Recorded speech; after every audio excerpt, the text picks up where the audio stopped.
It's now time for Remember When with Uncle John. John Guess, Ouachita County's resident storyteller and local historian. Sit back now and enjoy a walk down memory lane as John recalls the days of yesteryear in his own unique way. You never know, some of it might even be true. So here's Uncle John, along with his trusty sidekick, Kelly Blair. Back on Remember When with Uncle John. Well, here's one of my favorite days of the week. We're at Hump Day, Wrestling Wednesday around here on the Remember When with Uncle John show. Who do you want to talk about here today, Johnny? Well, did you catch the news where WrestleMania weekend Bushwhacker Butch passed away? Yes, I saw that. Real name, Robert Miller. Oh, I didn't realize it was Robert. Robert Miller. Began wrestling as Bob the Chest Miller. Huh. Yeah, he did have a chest. Yes, he did. He kind of barrel-chested there. Another prime example of Vince McMahon taking a double tough, really bad, mean, bloodletting team and turning them into the sheep herders. Yeah, a cartoon conundrum of what they were. You know, they were world renowned as tough guys. As when you got, it's like Abdullah the Butcher or the original Sheik. When you got in the ring with them, somebody was going to bleed. At one of the most violent teams known out there, like you said, worldwide through all the territories, the New Zealand sheep herders left blood in buckets wherever they went. And you know, they had a feud with so many Dusty Rhodes. I mean, they would just pummel each other and bleed and just blood and guts and just, you know, he would bring in Dick Murdoch. He would bring in Andre the Giant. He would bring in, you know, Jimmy Valiant, whoever he had to, and they would just bleed some more. You know, they were the Mid-Atlantic Tag Team Champions, the Continental Wrestling Association Champions, Pacific Northwest Champions multiple times. But, you know...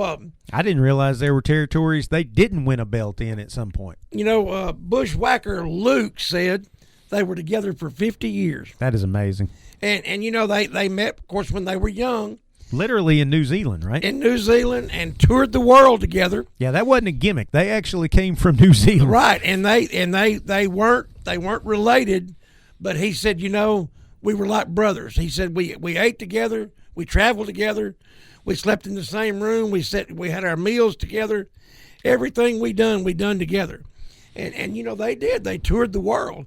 And they were as tough as they came. And then, you know, like we talked about, as soon as they went to New York, they became cartoon characters, but they made more money than they'd ever made before. They became immensely popular with the kids. They were on TV shows. You know, they had money that more money they'd ever made before. And like you said, more well known and everything. Once they became the Bushwhackers and they had that stupid walk, you know, where they really they had their elbows bent and they were, you know, would strut down to the ring and play that crazy music and everything.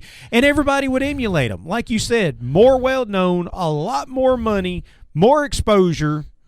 Makes you look like a cartoon gimmick, but I mean, hey, money makes the world go round at the end of the day. I grew up watching them fight the Lightning Express in Mid-South Wrestling, you know, at UWF in the last few days of that territory. I remember them fighting the Fantastics, you know, when WCW, it's probably still Jim Crockett Promotions, over the U.S. tag team title and everything. But they were violent. They had Johnny Ace with them at the time. By the time I was watching them, you know, to give them that heel sidekick so they could always cheat and win. He would hit somebody with the New Zealand flag and all that kind of stuff. But then when they went to the WWF, I would just shake my head as a young man in my 20s and think, how could somebody sell out like that? Well, you know, you grow up and you start thinking hundreds of thousands, if not maybe millions of dollars. Yeah, it happens. You know, when you add in the merchandising and the personal appearances and the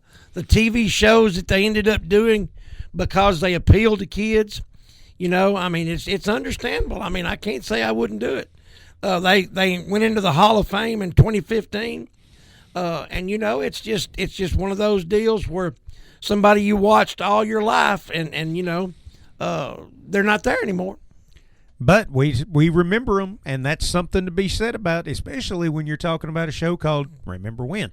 Remember When with Uncle John and Kelly. Hey, that's going to wrap up Remember When with Uncle John and Kelly here for today, but we do want to thank our sponsors. Without them, this show's not possible. Sherwin-Williams House Paint, 315 Jefferson Street, right here in Camden.